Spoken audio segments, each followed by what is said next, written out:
Today on the podcast I have the beautiful Sarah, who is a Shopify queen, and we're going to be talking all about setting up your Shopify store and taking it to the next level. So thank you so much for joining me today, Sarah. Oh, thank you so much for having me. I'm excited to chat with you today.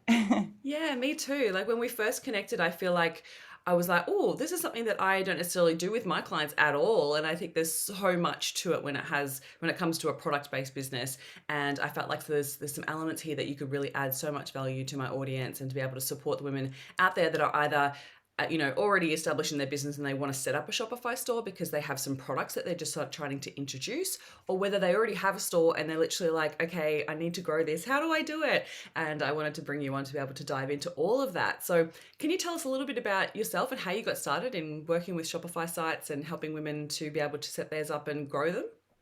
Yeah, absolutely. So I've been kind of there all over the map of the persons that you were describing.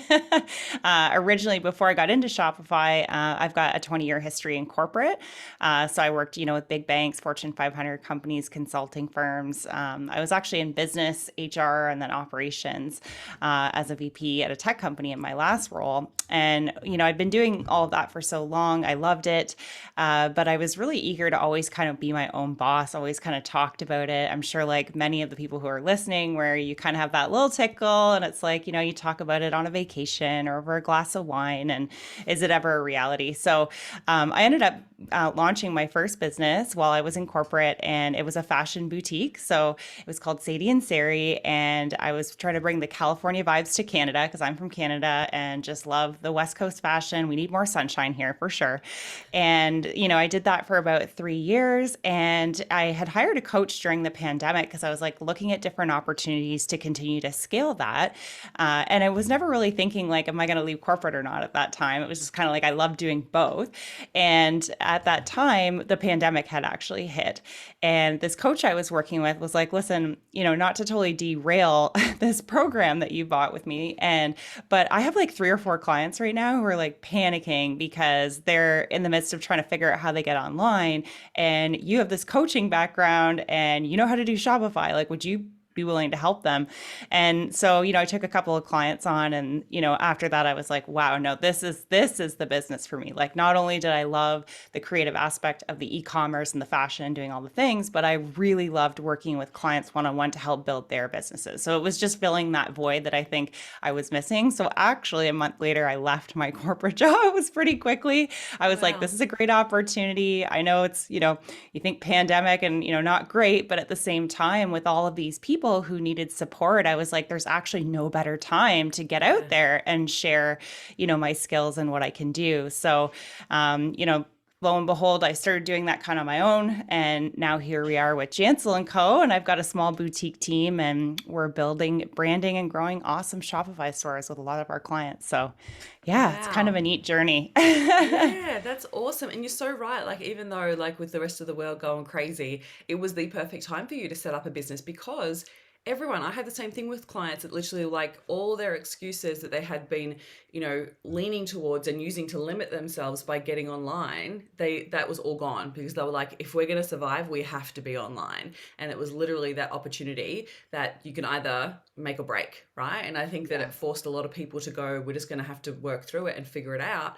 And what a perfect time. My God, that just how it's so funny how the universe Yeah. just works perfectly, that just to set you up in that exact relationship with that coach being able to go for you to say, hey, can you help us out here? And then that set you up on your journey. How crazy. Yeah, it's so crazy. I feel like one of the biggest things that we saw come out of that was just like the innovation from people and like how they had to do it was like they had to quickly just figure out another way. And, I don't think online's going anywhere, even though we're craving and definitely doing more in-person stuff. But I think it's just the two will complement each other. And you've got to find a way to, now we're into the space of making online a little more humanistic, right? So I think we've changed our Yes. perspective of what that experience is like.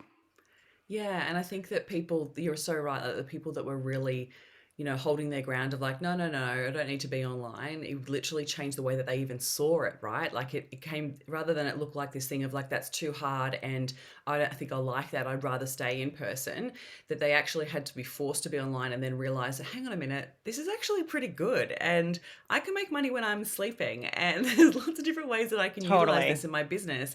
And you're right, it becomes that complement alongside it. Like I remember being in corporate and being working with a lot of business owners, and they would have retail brands, and we were always the same as well. We were like, you need to create your own site, like you need to actually be selling your product online, because there's going to be clients at home that are sitting in front of the TV at 7 o'clock at night going, oh, I really want that product, or I really need that.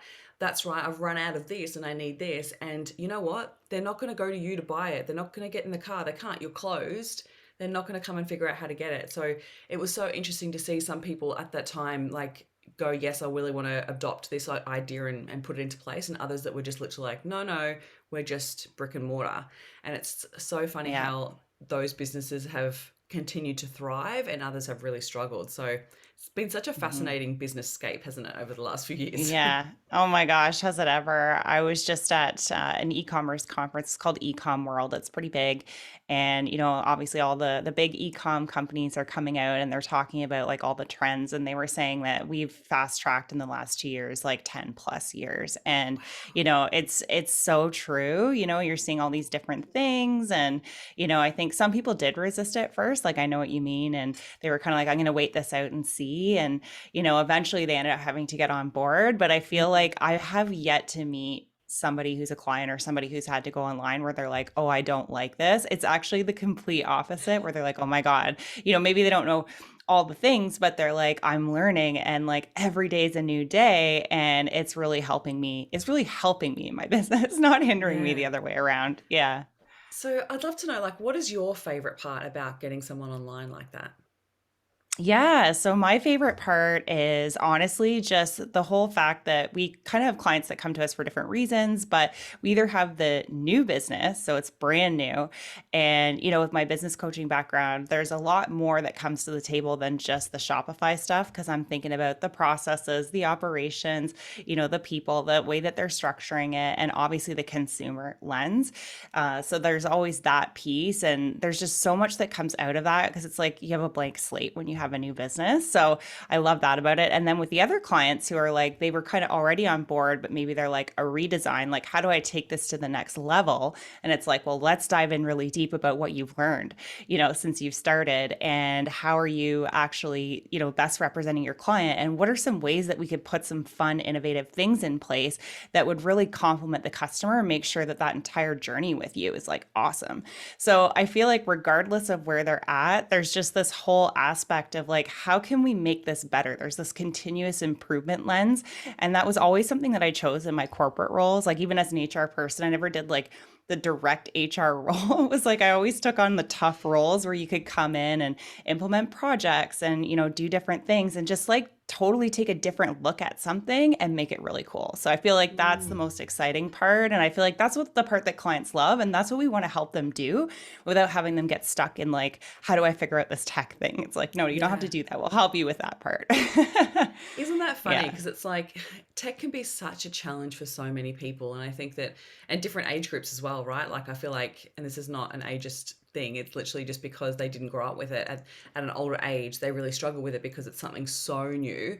That I think that, like, and I have this as well with some clients that really struggle with the tech side of things. And I feel like the biggest thing is just getting over that hurdle of the mindset block of like, can I just be a beginner and be open to learning something new and recognize that I'm not going to know it all unless I give it a go, right? Like I'm not going to actually figure it Absolutely. out unless I take the next step and, learn it. And I think that one of the biggest things is we tell ourselves it's almost like this barrier that we put in front of us where we're just like, no, that's too hard. And then it becomes this big barrier that literally stops us from moving forward. Do you see that with a lot of Yeah.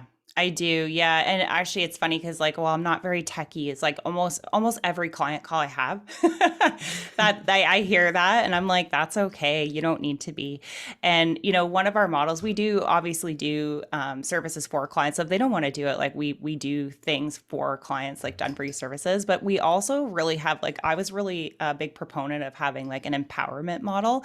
So no matter what we do, if we build a store, if we, integrate an email system for you, if we set up, a quiz, about like why your product is amazing, or I have a company right now, it's like, what flavor of caramel are you? Because they're a caramel company, like anything like that. At the end of that, we always take the time to debrief and actually train the client. So it's different than I think a lot of other companies where it's kind of like, here you go, we've done this for you and you're good to go, or you have to keep coming back to the well. It's like, well, you can, and we'll keep, helping you with that. But we really try to make sure that our clients know exactly what they're doing so they don't feel like, well, I don't know what I'm doing. And we have other supports and resources and programs and things if they want to join those to like continue on that learning path. But I feel like that I totally Love agree it. with you. It's like a stumbling block. Yeah. Yeah, I love that. I love it how you've the concept of it being an empowerment model. I totally agree. Like the way that I work with my coaching is that I want my clients to literally become self-dependent, right? Like, and I see this sometimes in the coaching industry where clients become codependent with their coach, and I'm like, that's not at all what I'm Mhm. trying to create here. And anytime someone ever says to me, "Oh, I really need accountability," I'm like, "Oh, okay, this is where I'm different. I'm actually going to set you up to be self-accountable because I don't want you to be accountable to me because I'm never going to love your business as much as you are. And I love that you're setting the people up in the space that they get to be empowered in that space. The same way, like anything, right? If we know a little bit more about it, we're more likely to continue on with it. Otherwise, every time they have a tech issue, what are they going to do? They're going to have to come back to you. Yeah, as I feel like my worst nightmare would be to get like the panicked email in the middle of the night. Like I honestly I don't get those. I do get Oh, it's emails where so good. clients are diving in and trying to figure things out, but it's like, no, we want to teach you. And I think the other thing with that too is like depending on where you're at in your business, you might actually be wearing a few hats at first, and so you do need to know enough to be dangerous, to be able to function, to be able to manage your business. And then as you start to add people, if you've got that knowledge or you need somebody else to kind of outsource it to, then you're feeling good about doing that because you actually know where you're at and you know how to run your business. So I feel like, yeah, it's a huge thing for me. So huge, right? Like, how many times do you hear the stories of people getting ripped off or having to spend thousands and thousands of dollars spending, trying to fix a website or fix a Shopify site because they don't know what they're doing and they literally don't know what they're asking for. And they get like, oh, it happens so often. I freaking love that. Like, I think that's Yeah. gold in that piece because it's like, Yeah. it's almost like, I remember my dad always saying to me, like, you need to know the ins and outs of your car so then when you go to a mechanic you know what they're talking about and they're not just going to rip you off. It's a similar situation, right? Like once you actually are empowered with the information, you're more likely to be able to invest or at least hire the right person for the right job and not be wasting your time and energy. I love it, all everything about that. That's so good, Sarah. Yeah. I feel like I'm going to add on to that too, where Yeah. it's like, part of that's about the business owner for sure. And I completely agree with everything you just said. The mechanic part, like it's the same thing. But the other part is like, things are just moving so quickly. We saw that. Obviously, we fast tracked that, through the pandemic and, the last few years. But I feel like, when we see industry trends and things, like there's still some staples that are happening with ways that we want to run our business. But like when things are happening, if you're not empowered to react quickly, then you might get left behind again. And so I think part of that empowerment is also making sure that you're staying ahead of things and your business is fresh and you've got seasonal promotions and like all the things that customers really want you to have, and you're doing that easily. Oh, so So true. So true. I had a client at the beginning of the pandemic, and we'd been working together already for 2 months, and she runs in-person workshops. And so that was like, oh, now it's going to have to literally be cut altogether. And we had already been talking about creating a group online space. And she had a lot of hesitation towards it because she was literally like, I don't know if I can do that. I don't know if it's even possible to do that.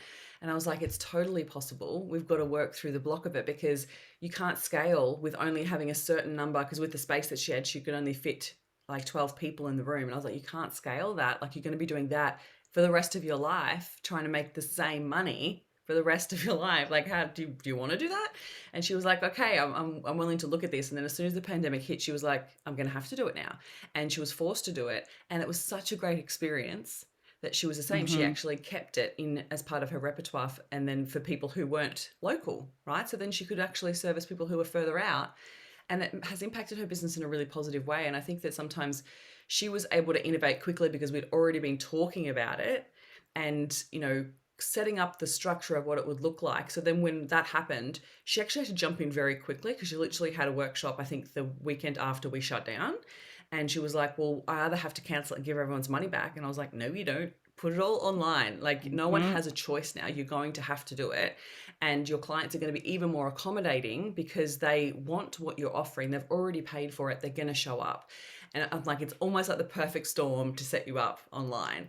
And she did it. And she was just like, I don't know why I thought it wouldn't be as great as I thought. Like, it's really changed the way that she thought about it, because I think that we often think that, yes, I absolutely agree that there is an in person connection that you can't replicate online to an extent. But if you do it well, you absolutely can. Like, we met as part of a mastermind, and the mastermind that we were a part of, I feel like they did that extremely well, right? They set up that space for Mm-hmm. connections and networking and being able to have that safe space to be able to connect. And I think that it may be just the learning curve, but once you move through the learning curve and you're open and curious to be innovative and to be able to trial and error, I think that it can only be the best thing for your business. Yeah, I think it's, I feel like we've kind of been through this whole path of like disruption. And, I could say even for myself, at times when, you've got all these best laid plans and they get disrupted somehow. And it's like, instead of being like, well, maybe we'll cancel, or, maybe I won't do that thing that I'm going to do, or it's not possible now. It's like, well, how can we embrace that? And I Mm, think you're so right. Like, I think people really appreciate, I think people have a higher tolerance now for things like yeah. changing on a dime. So if you're in the audience of that, it's probably okay. You probably have a bit more empathy than you did before. But I Yeah. also think that it's starting to change things for the better. Like you said, like maybe it's more efficient. Maybe, it's, easier. Maybe more people can access it because it's that Mm, way, like all of those things that we maybe didn't quite have to think about, or they're like unintended positive consequences of what's yeah. happened. Love it. Love it. Totally agree. So let's dive into more about Shopify. So I would love for you to share with us where, like, if it, have you seen anything like outside the box being added to a Shopify site? Because I feel like sometimes that when I say Shopify, people are going to be like, oh, but I don't have a product necessarily. But I think sometimes we can monetize elements in our business on a Shopify site, and maybe we haven't considered yet. What have you seen that might be different? Yeah. Oh my gosh. Okay. So I feel like there's so many things I want to say here, but I'm like maybe just talking about some of the types of businesses, and then I can give some examples of what I'm seeing out there. So, there's your typical, like, I'm going to develop a product, and I have some really cool product brands that I've worked with, like Huxwear is one of them. They have a performance women's underwear line. It's about say no to camel toe. It came out of a need from the gal who worked at the bank that I worked with, who was at the gym and was like, oh my God, we need to fix this. So, just really incredible things like that, where we're seeing like new technology and new things that are coming out. But we're also seeing a lot of other things. Like, we're seeing, businesses. I know a lot of people think about drop shipping, and yes, of course, there's drop shipping, but one of the more like sneakier, creepier products that's coming up is actually print on demand. So, if you have an idea for a product, but you don't want to invest in like MOQ and like all the inventory and all the things that come along with that, because you need like $20,000 a lot of times to develop a product, you can actually create something if you have a design in mind, or a logo, or something like that. If it's a t-shirt, a homeware, maybe you're an artist and you want to have prints, and things like that. Print on demand is literally like it sounds. You can like very quickly add your design to a number of items, yoga mats, homewares, all the things, and then actually have it out there and in the market like instantaneously. The nice thing about that is a lot of times you are kind of testing the market and figuring out what your customers need.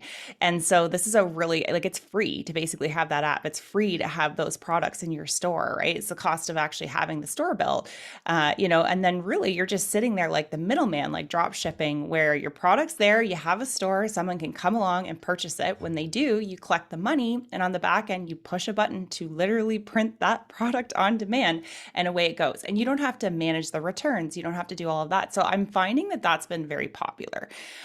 Or it's also a popular complementary product to other products that people actually have. One of the things I've said recently is that like gone are the days of the what I call the one trick pony business, because we do have service providers, we do have coaches, we do have artists, we do have farms, we have like all these different clients. And a lot of times their day job, all of a sudden they see a need out of something and they're like, I want to sell this product because like I'm hearing customers need this. So we're seeing a lot of that. An example of that is one of my clients is actually a registered dietitian and a coach. So not only does she help people with gut health, but she's also training, and helping a community of people to do that as well. And, through that process, she was like, there's no good supplements out here that I feel, don't have all the fillers and things in them. So she created a supplement business. And my God, was it ever successful, because she knew that clients would need this product. She's passionate about this. It's what she does. And so she's implemented that. Now, the innovative piece to that is that she decided to take online to the next level. So we talk about disruption. She doesn't want to just be a supplement company where it's like, yeah, everything's really good. It's all about the fact that she's like, I want people to get the registered dietitian approach by doing an online quiz. So we're going to have an online like special dietitian's quiz that you're going to take. And at the end of it, you're going to get individual results about what items you need for your health. And you can come back every 3 months when those come out and actually have it, reordered, retake it again, see where you're at. So there's just so many different things that we're seeing out there, but I am finding a lot of entrepreneurs are like, oh, well, now I have a digital download. Now I have a course. Now I have this. All of these things are possible on Shopify. And that's actually the beauty of, how it makes it so easy for such a wide variety of entrepreneurs. Oh, I love that. You're giving me so many ideas, and you're so right. Like, it's gone other days where it's just one little service that you offer, one product. You can do things in so many different ways, and I love that. I didn't know how accessible it was for so many people to be able to do that. And honestly, I'm literally having all the ideas run through my mind right now of different things that I can create. And you're right. Like, I've got a friend who's a coach that's just created her own human design card decks, which are amazing. Oh, Yeah, and so like lots of different ways, and you think about how you can add passive income to your business in so many different unique ways that can absolutely mhm. complement your business in a really amazing way. And I love that with nutritionists. Like, that's such a great idea to Yeah. literally be able to, for someone to be literally at home mapping out their health and going, okay, this is what supplement I need. The customer experience of that would be amazing. Yeah, so amazing. And all of the other, dietitians and people she's working with are like the big cheerleaders of this. So all of a sudden you have all these unintended influencers and your business is booming because people are hearing about this. But yeah, we're definitely seeing a lot of like really interesting things, fitness providers who want to sell, yoga mats or sliders and booty bands. Like we have somebody that's doing that. Like we're seeing a lot of this like complementary product to the service and how successful that's being. And one of the main reasons is they've already built this community, which is obviously a huge part of what you're trying to build as a brand. And when you've already got that community and it's something that they need, it's like kind of like a no-brainer. It's like they already know, like, and trust you, which is like the main thing that you're trying to build at the beginning. And so now you can just add to that experience, which I think is really cool. Yeah, absolutely. Absolutely. So good.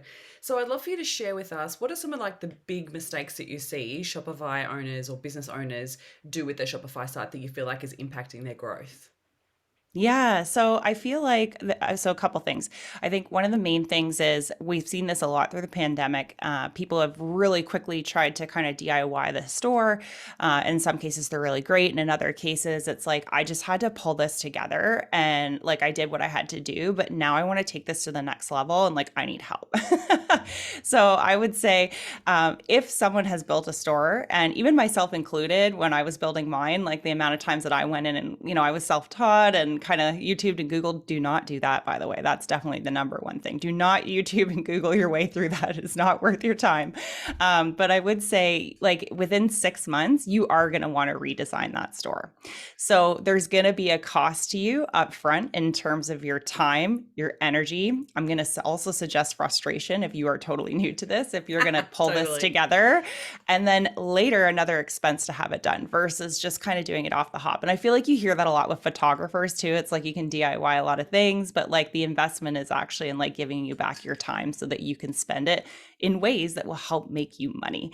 And so I think that's a really big one. The other one too is, people are hesitant to invest because they sometimes don't know what they're investing in. So I think, seek out, like, have the calls, like, learn about the thing. You don't necessarily have to learn how to do the thing, but I feel like learn about the thing, ask a lot of questions if it's somebody that you're going to work with and all those things. So you can at least get a better sense of what you're getting into. But I'll say one thing, and this keeps coming up time and time again. If you're going to be an online business, the investment that you're making in that actual online store is actually the impression that you are giving customers. So if you don't have the luxury of being in an online retail store and being your lovely self and coming out and telling your client all of the things that you know that you could tell them in person, we have to replicate that online. And if it's not done properly, then you may not get the result that you want, and it will cost you in the end of it. So I'm always like, think about the fact that you're not just investing in like a website or something like that. You're actually investing in like the store or the mall or like the experience that you are providing your customers. And that is worth more than just thinking about it the other way. So there's a few things that I've seen, with those are probably the big ones. Yeah, for sure. And I think that, yeah, rather it just be this little danky little thing that they set up on the side, it has to be this cohesive thing that moves through. And I think that's one of the biggest challenges if you're DIYing it, right? Like it's just, Mm-hmm. it doesn't look like it's a cohesive part of your brand. Is there anything else when you think about the business owners wanting to scale and grow? Is there anything that you think that they should look at to take it to that next level? Yeah, definitely. So I'll go back to that e-commerce conference I was at this week because they actually kind of one-upped, my feelings around email marketing. So I'm a huge proponent of email marketing, SMS for sure. But if you haven't done either of them, like email is definitely obviously the easiest, better way to kind of get started. It's accessible. Most people have. I'd be surprised if someone didn't have one.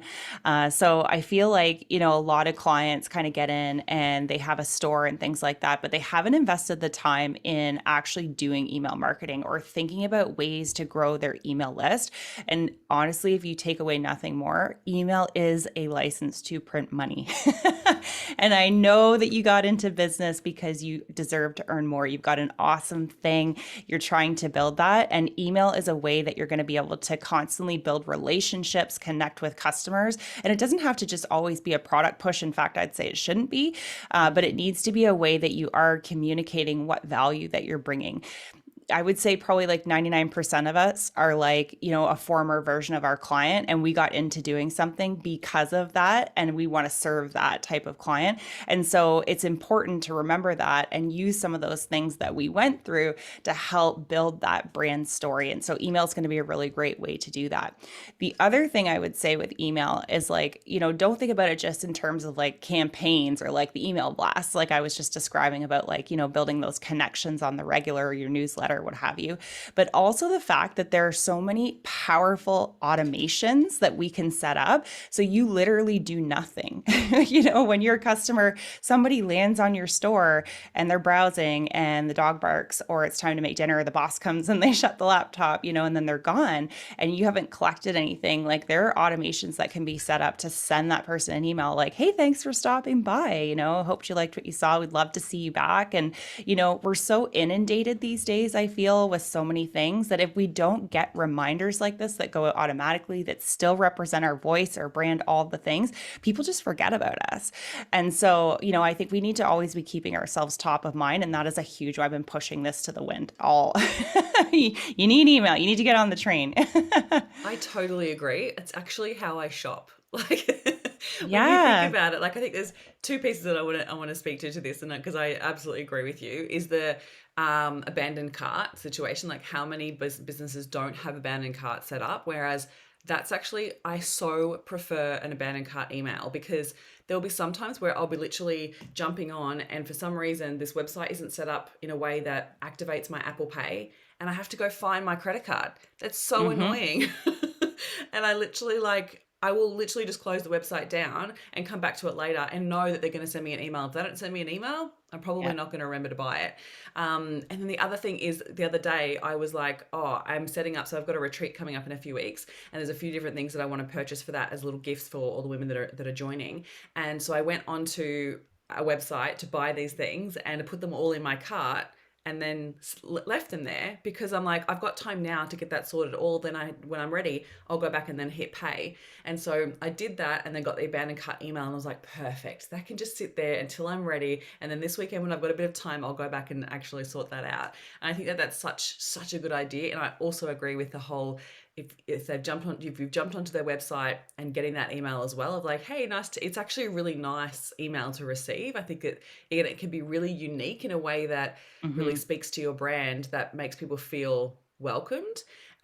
It's almost like if you were to have a brick and mortar store and you walk in for a browse and the person at the counter doesn't say hello, you feel like, Yes. or they don't even look up, and you feel like, well, obviously I don't matter, so I'm just going to leave. Like I get so annoyed with that level of customer service, and I feel like that email bounce is something that actually supports that customer experience. But yet I feel like a lot of people worry about that becoming annoying. So where's the fine line? Yeah, I love that you said that. And what a great analogy, by the way. I'm like, I might have to like Go use for it, your steal analogy and be like, it. so my friend Christine, she said this because that's so true, right? Like if you don't feel like you're being acknowledged. And, I think, on the flip side of that, to your point, like how much is too much? It's like, here's the thing about people giving you an email. If someone's given you their email, I don't know about you, but I am selective about where Same. I give it out and why I give it out. So there's maybe an incentive or it's something I'm actually really interested in. And if I don't hear from someone after that, then either I've just forgotten about them too, or it's kind of like, why haven't I heard from you? Right? Like I was interested in this thing. So there's that aspect of it. Also, they've kind of changed those old stats. I don't know if you ever heard it's like someone needs to see something like 7 or 8 times before it like resonates with them, before they're like, oh, or there's like brand recognition, things like that. They've actually upped that. It's like 13 or 14 times now, which is crazy. That's why Crazy. you see a lot of like ad remarketing and things like that.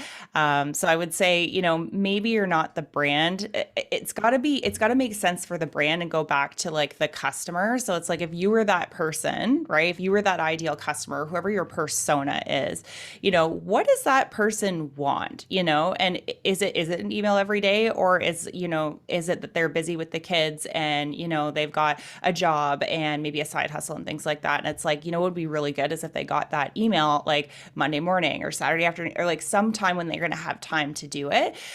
So I would say, brands like Anthropology, it's like I get an email every single day. I might not look at it, but when I'm ready, I'm going to look at it. Yeah. So maybe it's not, all the time, but like just find I'm a the good same. Like I cadence get that's going to work. Yeah. and I get the emails, and I almost like go to unsubscribe and then go, oh no, but I want to hear about the next sale. Oh, but I want to hear about the next launch. Like, and I then Yeah. don't unsubscribe. It's so funny, isn't it? Yeah, there's still brand love there. It's just that I'm gonna be selective about the email. And I mean, that comes back Yeah. to the quality and maybe like what captured me, from the subject line and things like that. But I would say, it's you might feel like you're inundating people, but the reality is I feel this way where someone follows up with me and it's like you said, I'm like, oh yeah, right. Like I totally forgot about this, or oh my God, I didn't know about that. I'm gonna go check it out.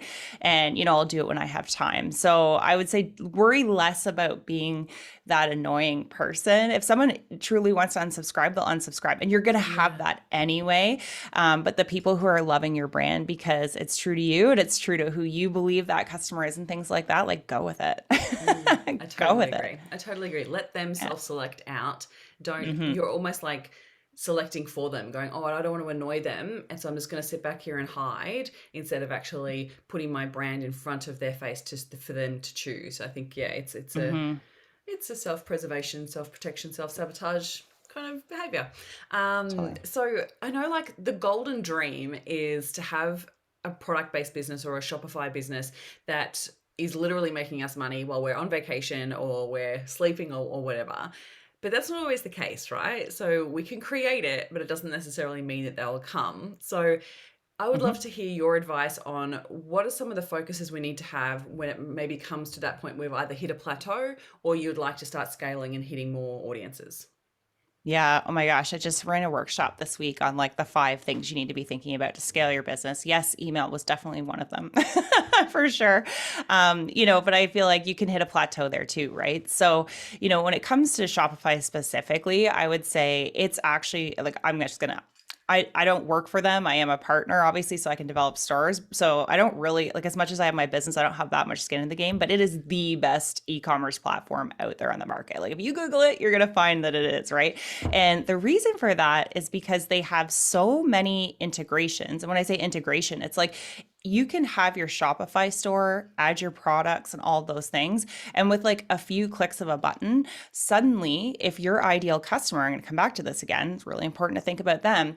If they read blogs, you can install a button that links whatever you talked about in your blog, directly to your product so they can purchase it. If your customer is on Instagram and Facebook, suddenly you click a button and all of your products are available there in a shop or TikTok or Snapchat. Or, let's just Wow. say you're making a product and you're like, well, I've always thought about like what's better. Like, do I have a Shopify store or do I like do it on Amazon? And I'm like, you do both because you can install the Amazon marketplace channel, and depending on where you live, right? There's Walmart, there's this, there's that. Like there's so many opportunities, especially in the States. There's a lot like Fair is a big, one. So there's all these integrations you can have literally in your store. So you don't have to manage. It's not like you have to manage all of these platforms. You don't. You just have to set it up in your Shopify store and it manages the inventory and syncs everything and does all that for you. So I think, choosing to be on platforms and making your product available to where your customers are going to be is like number one for sure. And then you can sync your ads and things with that through that as well. So I think that's really Mm. important. The other thing too is audience growth. Like I think I hear a lot from clients. So like, do I have to like be out there like as the face of the brand? And I'm like, well, I don't know. Like, what's your product, right? Like it might depend. But more cases than not, I'm like, listen, people don't want to buy from a computer. They want to buy from a story and they want to buy from a person, right? There's a stat out there. 93% of people will purchase something if you made them feel something. Mm. And you can make someone feel something without even intending to just by being real and showing up and talking about why that thing is so amazing. Because remember, you're probably a former version of why that thing's out there, right? So, I think it's just remembering that and remembering to get out. And some really important things with that is like the plateau often happens when the audience size or the email subscribers or, the followers on Insta or wherever are the same. And so you've got to be able to be willing to like try new things, like get out there and do the podcast with Christine, or get out there and meet someone to do an IG live or join a program like we did. We met through a mastermind and like make yourself available to just like get on calls. I think if there was one thing when I look back at my Shopify experience that was I didn't expect, especially when I was in my corporate job, but it was a really amazing unintended consequence of like getting into business was the community that came around that and how important that is and how fun it is and how you should not be doing this alone. So I think those are like a few things. There's probably a few more, but I would say like if you're feeling stuck, like you need to be willing to go out and try something different. It should be Yeah. fun and we tend to overthink That's it. so true. That's so true. We so do. And I think that you're right. It's just getting in front of more people. And I think that in this day and age that we can get caught up in the stuckness of it all. But I think if business hasn't taught us anything in the last couple of years, it's that you've got to keep testing and measuring. You've got to keep playing around with it because the landscape keeps changing, right? It keeps changing. And I think that people are getting smarter. And I think that even when it comes to like the sales piece, people are becoming so much smarter and they're not open to the hard sell or the cold sell. It has to, even if it meets their needs, right? Like it's, if there's no connection there, then we question whether we want to spend the money there, right? Like I was connecting with a friend the other night and she was telling me about this other lady that she runs, she has this product based business and she has these incredible handbags and phone cases, like phone bags. I can't remember exactly Cool. what she calls them. And I was so invested in buying one because of the story she told about her.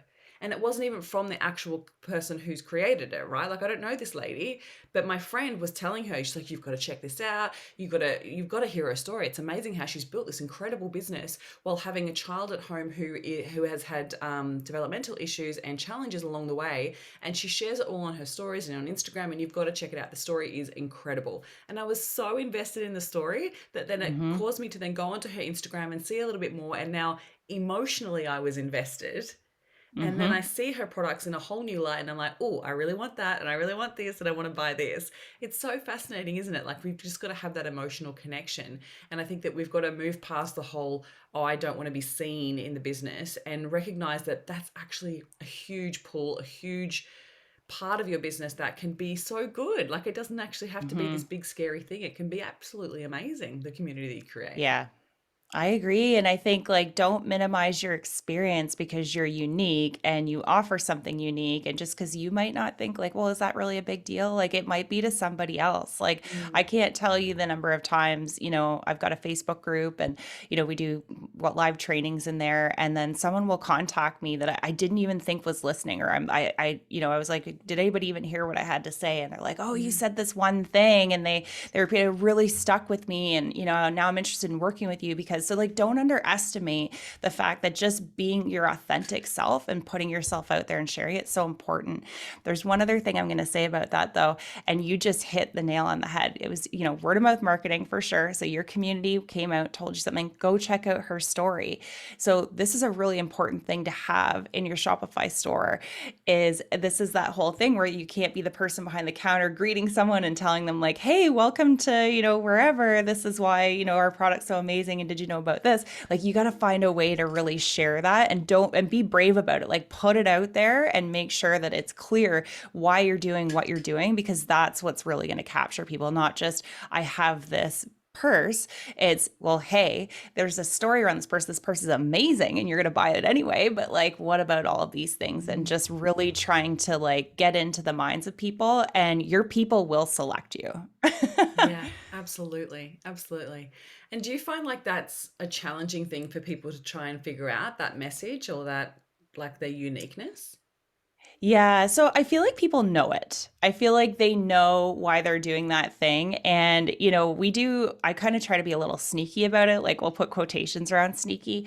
But when clients want to work with me, I do an intake call and I'm like, tell me about this product. Tell me about, I'm like literally using my HR interviewing skills because I'm trying to pull out of them like all the things and the reasons and like all the things. And I might even Mm, meet with them like a couple of times. Like each time an initial call and then I'm like, cool. And then I'll think about it. And then we do like a full intake. And as I'm working with them, we do a couple like review sessions where we'll mock something up and we'll get together. And the reasons that we're doing this and it's a collaborative process, they're not having to do the heavy lifting, but it's like they're having a say on, and they should, on how this thing is being put together. Is that the more I get to know them, the more I'm going to understand what it is they're trying to accomplish. And then it's our job to help them bring that to the forefront and, try to instill some confidence and like, yes, this thing you're doing, like, what if we talked about it like this, right? So there's more of this like ideation. There's more of this like, no, that thing you're doing and why you're doing it is actually really cool. For the mm. clients where it is really hard for them to do that, I have somebody that I usually refer out to, and I'm like, you might want to meet. His name's Alex Street, by the way, Oh yeah. and I had he's the Alex on the story coach. podcast a few weeks Yeah. ago. Totally. Oh, but that's amazing. So, he's come and worked with my VIP membership program. A few of my clients have hired him, and they'll go out because he has this magic skill of helping them pull out that why and that reason. So, a lot of times when we do redesigned websites, sometimes clients are like, cool, we're going to get started. We get started, and they're like, okay, hold on. I've got 2 more sessions with Alex, and then I'm going to come back. And I will tell you the clients that have worked with him or the clients that do share the parts of their story that are really incredible, it makes the project so much better and the end user gets it. Like that Mm. consumer really starts to understand it. So if they are having a hard time, there's always help for that. Yes, absolutely. Yeah, honestly, Yeah. like the podcast I did with Alex was amazing. So if you're listening and you want to go back and listen to that, it's a few weeks ago. And we talk about how we actually pull that story out. So good. So um, I totally agree. And it's that story behind it that creates that experience. Is there anything else when it comes to customer experience that you would suggest with, elevating your Shopify site or elevating the community or the brand that you're putting out there? Like when it comes to the customer service Yeah. experience, what are your thoughts? Absolutely. Yeah, so inspiration and customer journey. And I'm going to say more about those two things because that's just two words I threw at you, but I want you to think about those two words. Okay. So, inspiration being, you've obviously got your own product and things like that. But when you're thinking about what you're building, I'm usually trying to pull out like, hey, like what types of websites are inspiring to you? What products do you really love? Why do you love them? What are some links that you can send me, right? And if someone hasn't really thought about it, it's like, hey, go on Pinterest and create a board of like things that you like for us, especially if we do their logo design and their branding and stuff to go with the store. It's like we want to see like what's like actually resonating with you because we get a ton from that. And, people are always like, oh, but I don't want to copy anybody. Well, it's not about copying anybody. It's about us looking at the different things that you like. And typically there could be like, I don't know, a fitness store, and like a clothing boutique, and maybe the purse store, right? All these different things. But we'll pick out, oh, there's like this common theme here that this person's like really gravitating to. So there's some personality here that we want to try to pull into your store. So don't be afraid to go out there and just start like bookmarking a bunch of things that you love because it's really going to help you. And it's probably going to also help you kind of manifest and generate some new, really cool ideas that are going to help with that. So that's number one. Number two, with the customer journey is think about yourself as the consumer. And a lot of times when people get into business, it's like we, do the things, maybe we have the Shopify store, we're putting ourselves out there. Maybe we even have the email, things like that. But like what happens after the purchase? I think a lot of times we forget about that. And there's some things where you've got to kind of think about like, okay, so let's use the gut health person for an example. It's like, well, they're going to come and they're going to take that quiz, hopefully because they're going to find us. They're going to get a really awesome recommendation. They're going to love it. They're going to purchase the things and then what? Well, it's like, how are you packaging up that product? Are you including a card in there that like tells them, hey, if you loved your experience, share it on Insta so that you can get that word of mouth out there? Are you making sure that you have some sort of email automation set up that's going to trigger from what they bought to like give them some added value so you're not having to manually do those things, and then are you reminding them in 3 months, like, hey, you're almost done there. Like you should come back and take that quiz. Like, let's see where you're at. Let's check that up, right? So it's like this constant circle of like, don't ever let them be a once and done. Because if somebody bought your product or somebody wanted to buy your product, like they're the hottest lead you're going to get and they will come back to you. And we typically see current customers being the most profitable. It's actually more expensive to try and get out and get a new customer than it is to continually build the loyalty around that one that you have. So there might be a bunch of different things in the experience outside of those things that I thought, but it's just like, what's that person going through? And like, what do you want them to feel? And like, when do you want them to come back? Why? And like, what do you want to tell them? And it's like that extra little step that you take to thinking about like, okay, like we want to keep them in this like little circle of life around our brand. We want them to keep coming back and we want to be top of mind so that our friend can come and tell people like Christine about this awesome thing because I saw this, right? So it's like you're just Yeah. extending yourself a little bit there. Yeah. And is there anything that you suggest too, or you've seen that's been done really well about creating that customer experience to be shared on? Like I think that like I was just thinking as you were talking about one of my Mhm. friends who saw these amazing mushroom tablets, for lack of a better word. I Oh, can't remember cool. the whole breakdown of it, but it's like medicinal mushrooms, and it's Mm. all about immunity and stuff like that. And so she bought them and she loved them, and she was like, "Oh my god, you've got to try these! They're amazing!" And so then she shared them with me, and then I shared them with like two other friends, and then there was like this sale on. So then like, we got these links where it had all these Mhm. different access to these sales because we'd actually just checked out the website. We hadn't actually bought yet. It was really interesting about how it all worked out really well. And then it made me buy. So, is there anything else in particular that you would suggest when it comes to creating a shareable something? Yeah, definitely. So I feel like there's things that you can think about that you can do outside your brand to build community. So, how many times have you checked out Elf is like a really popular brand from New York. They're a makeup brand.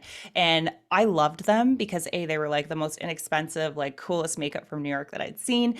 Loved getting that little pack in the mail. But every time I would finish the checkout, there would be a little pop-up that was like, hey, if you tell three friends about this, not only are they going to get like, 20% off their order, but you're going to get a $10 gift card. And I was like, heck yes, I am. And I'm going to fill that out, right? I know 3 friends who are going to buy this stuff, right? So like, that's a really easy, good one. And like, clearly I'm the customer. It's like, everyone needs to know about this product. And I Yeah. didn't even have to do anything except like hit send, and then away it went, right? Loyalty programs, are like a really big thing. Like think about brands like Sephora, where you get points, or like samples. I work with a hair brand actually. And when you purchase a hair care product with it, depending on what you bought, they actually give you a couple other samples for like the full regime. And like, then they Cool. do a follow up with you. So it's like, I think what we're highlighting here is again, this like ways to be more human with the online space, and just being more like thoughtful and cognizant of like is on the other end of that, and like how could we make this experience really neat. And sometimes it's that simple. We're just going to put a little sample in here because I think it's going to fit with you. They're going to try it, and then the next time they might buy it. So like there's Yeah. lots of different things, but it's like thinking about the person on the other end a little bit more.